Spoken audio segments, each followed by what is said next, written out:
دوام الحال من المحال.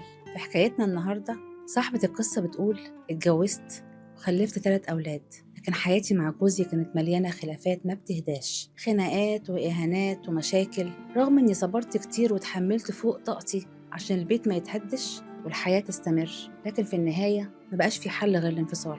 كان عمري وقتها 40 سنة. حسيت بالحزن ومرارة الفشل، الوحدة، لأن ولادي كانوا مع أبوهم عشان ما عنديش القدرة إني أصرف عليهم. وخلال فترة العدة لقيت إن القرب من ربنا هو الونس اللي كنت محتاجاه في الوقت ده، وفعلا نجيت ربنا كتير ودعيته كتير قوي إني أحج.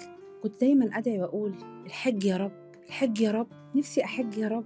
دعيته في السر وفي العلن، رغم إني عارفة إني ما عنديش لا المال ولا المحرم اللي ممكن أحج معاه. أهلي كانوا دايما يقولوا لي: هتحج إزاي؟ أنت لا عندك مال ولا محرم. فكنت أقول لهم: مفيش حاجة صعبة على ربنا سبحانه، دي حاجة ما بيني وما بين ربي. فضلت على الحال ده لحد ما خلصت العدة. وفي يوم زارتني واحدة صاحبتي معاها صورة لراجل سعودي كان أرمل وعايز زوجة، وقالت لي إنه عنده 60 سنة. رفضت طبعا وبشدة، بس صاحبتي قالت لي حاجة خلتني غيرت رأيي تماما. قالت لي: انت مش عايزة تحجي؟ خلاص، خلي جوازك يكون سبب للحج.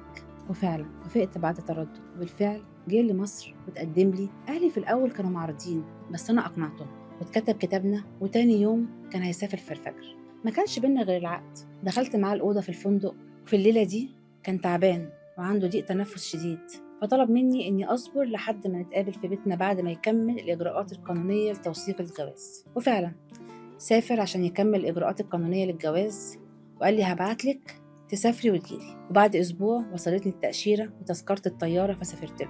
استقبلني ابنه الكبير في المطار وقال لي: كل مستنيينك في البيت الكبير. ولما وصلنا مكانش جوزي موجود معاهم. استغربت وسألت ابنه عنه، فقال لي بحزن إنه توفى بعد أيام من رجوعه. كانت صدمة كبيرة ليا، وقلت لابنه: انتم ليه ما بلغتونيش قبل ما اسافر بخبر وفاته؟ قال لي ان جوازي شرعي، واني المفروض اقعد في بيت جوزي بعد الوفاة حسب الشرع، وكمان من حقي اخد ميراثي. مرت الايام دي صعبة وتقيلة، حاسة بغربة ووحدة، رغم ان ولاد جوزي كانوا بيعاملوني بحب واحترام، لحد ما عدت المدة وصادف قرب موسم الحج. فطلبت من ابن جوزي الكبير انه يكون معايا في الحج، ووافق. وهنا اتحقق حلمي الحمد لله، وحجيت بيت الله. ربنا استجاب لدعايا. بعد رجوعنا من الحج خيروني إني أفضل معاهم ولا أرجع لبلدي، فاخترت الرجوع لأن ولادي وحشوني قوي. كان مفيش عند جوزي الله يرحمه غير البيت الكبير، فباعوه وأخدت نصيبي من الميراث. كان شاري دهب عشاني، بس للأسف ملحقش يهديني بيه. فخدت الفلوس والدهب حطيتهم في شنطتي، لكن في المطار اتسرقت الشنطة باللي فيها، ورجعت زي ما رحت من غير فلوس ولا ممتلكات، لكن بروح مليانة يقين وإيمان بالله إن مفيش مستحيل. أنا سألت ربنا بصدق فاداني الحج، وهو كل اللي كنت بتمناه. ما كانش ده آخر العطاء من رب العباد. بعد فترة ابن جوزي قال لي إن جوزي الله يرحمه كان موظف وله معاش كبير، وإنه من حقي كزوجة أخده.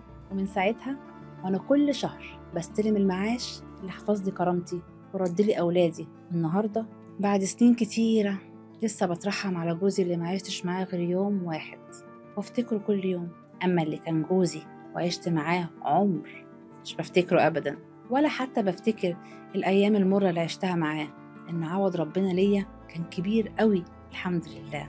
لما تطلب من ربنا طلب، اطلب بقلب صادق ويقين بإنه يستجيب، لأنه لو صدق القلب في الرجاء صدق الله في العطاء ورزقه من حيث لا يحتسب.